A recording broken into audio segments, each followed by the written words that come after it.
career option in physical education. So guys, today there are a lot of opportunities in physical education. Like there are various opportunities. The first is as a physical teacher. If you want to become as a physical education teacher, so you should complete your Bachelor of Physical Education and Master of Physical Education degree courses, और वो भी आपको करना पड़ेगा किसी affiliated और certified college से, तभी आप एज अ फिजिकल टीचर वहाँ पर वर्क कर सकते हैं किसी भी स्कूल और कॉलेजेस में. देन एज अ कोच, अगर आपको एज अ कोच किसी पर्टिकुलर इंस्टीट्यूशन या कोच या किसी सेंटर्स में वर्क करना है, तो आपको उस पर्टिकुलर फील्ड में आपको एक्सपर्ट होना पड़ेगा अपने पर्टिकुलर गेम में, प्लस आपको उस पर्टिकुलर फील्ड या उस गेम से रिलेटेड आपको डिप्लोमा कोर्स करना पड़ेगा, NIS जिसे कहा जाता है, तभी आप एज अ कोच कहीं वर्क कर पाएंगे.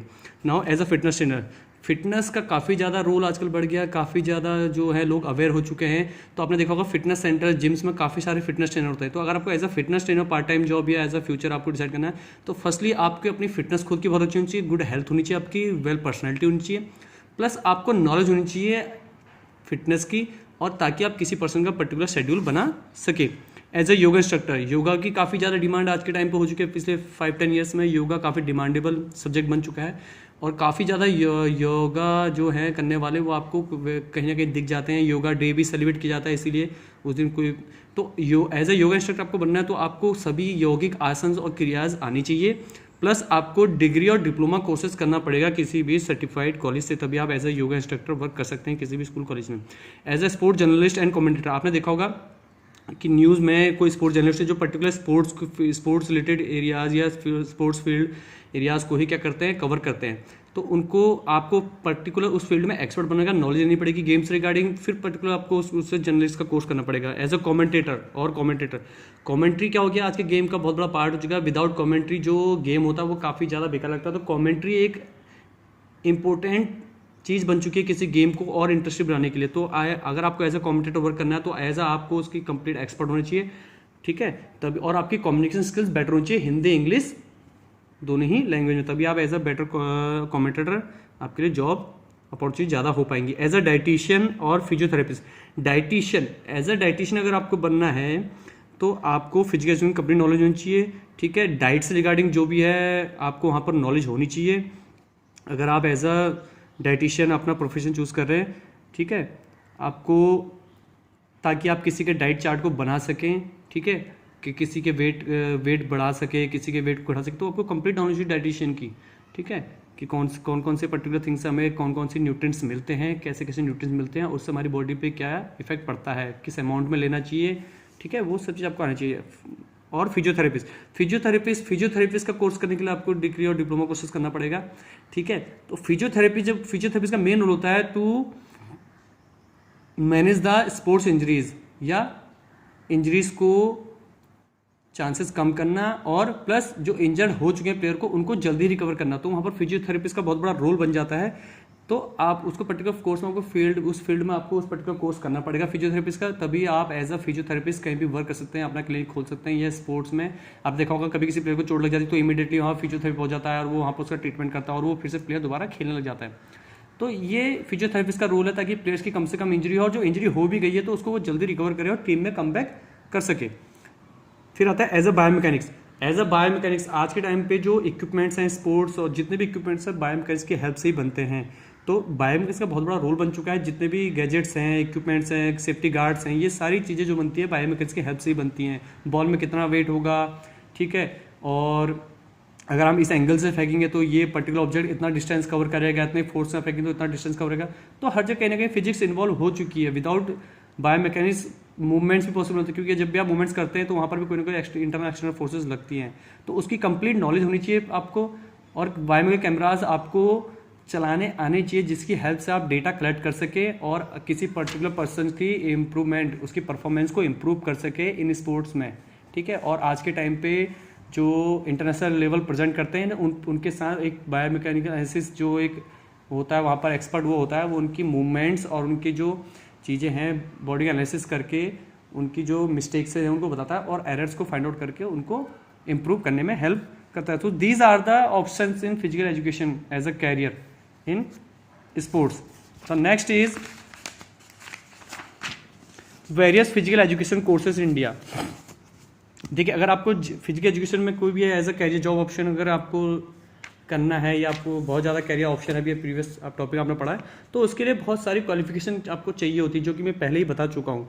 Now I will tell you bachelor of education, BPE and BPEd। तो आपको ये BPE आपको आफ्टर 12th पास 50% आपकी होनी चाहिए, और BPEd करने के लिए आपकी ग्रेजुएशन में एटलीस्ट 45% होनी चाहिए, तभी आप BPEd कर पाएंगे। ठीक है, bachelor of physical education. Next is master of physical education, जो मैंने आपको बोला था MPEd। ठीक है, bachelor of physical education BPEd के बाद जब आप BPEd कंप्लीट कर लेंगे, नाउ BPEd इज जो है वो 2 ईयर्स का हो चुका है। जब आप 2 ईयर्स का BPEd कर लेंगे आफ्टर ग्रेजुएशन, आपको 2 ईयर्स का BPEd करना पड़ेगा। BPEd करने के बाद आपका नेक्स्ट 2 ईयर्स जो मास्टर डिग्री होगी, MPEd होगा, वो 2 ईयर्स का होगा। ठीक है, तो वो भी आपको 50% मार्क्स, और उसकी जो ड्यूरेशन है वो 2 ईयर्स का है, 50% मार्क्स आपके कॉलेज में होने चाहिए।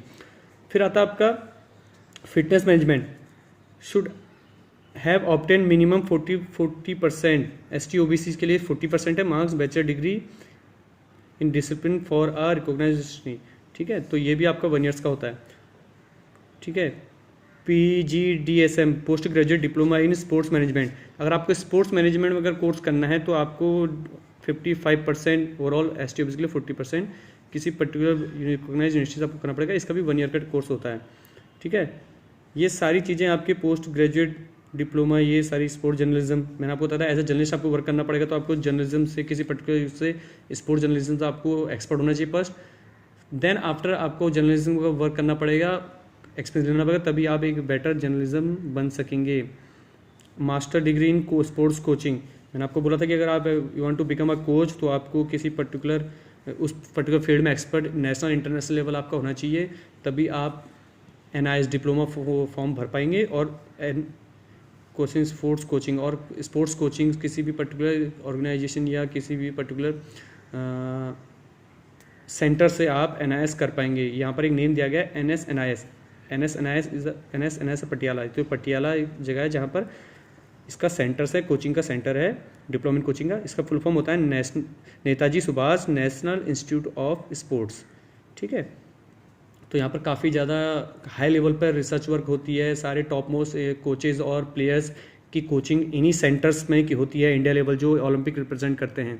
ठीक है, इसे बोलते हैं NIS डिप्लोमा स्पोर्ट्स। तो आपको उसमें पर्टिकुलर फील्ड में एक्सपर्ट जो फिटनेस आपकी होनी चाहिए, प्लस नॉलेज आपको अच्छी होनी चाहिए।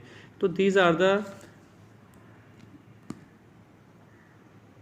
Various physical education courses in India. तो ये काफ़ी, इसके अलावा भी काफ़ी सारी कोर्सेज अवेलेबल हैं इंडिया में, जैसे फिजियोथेरेपिस्ट का आपको करना तो आप कर सकते हैं।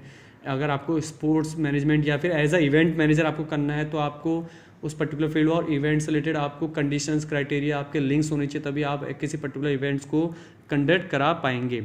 ओके, तो आज के टाइम पे काफ़ी किसी भी इवेंट्स को, बड़े बड़े ओलंपिक्स होते हैं, स्पोर्ट्स वर्ल्ड कप होते हैं, चैंपियंस ट्रॉफी होती है, फीफा वर्ल्ड कप होता है, तो उन इवेंट्स को कराने के लिए ही इवेंट मैनेजर को सेलेक्ट किया जाता है। और उन इवेंट मैनेजर का मेन रोल ये होता है कि उस इवेंट की ओपनिंग और क्लोजिंग वो बिल्कुल स्मूथली करा सके, वेल करा सके, लोगों के दिमाग में वो चीज़ छप जाए कि ये इवेंट लास्ट के इवेंट से ज़्यादा बेटर था, इसकी ओपनिंग और क्लोजिंग सेरेमनी, और ये जो कंडक्ट कराने में स्मूथली कराया हमने, वो लोगों उसका फीडबैक अच्छा जाए, पॉजिटिव जाए, लोग इनकरेज हो, और ज़्यादा से ज़्यादा स्पोर्ट्स का क्या हो, अवेयरनेस लोगों तक पहुंच जाए कि हर किसी के लिए स्पोर्ट्स खेलना ज़रूरी है। सो ये सारी चीज़ें, स्पोर्ट्स कैरियर वहाँ पर आ जाता है आपका। ठीक है, सो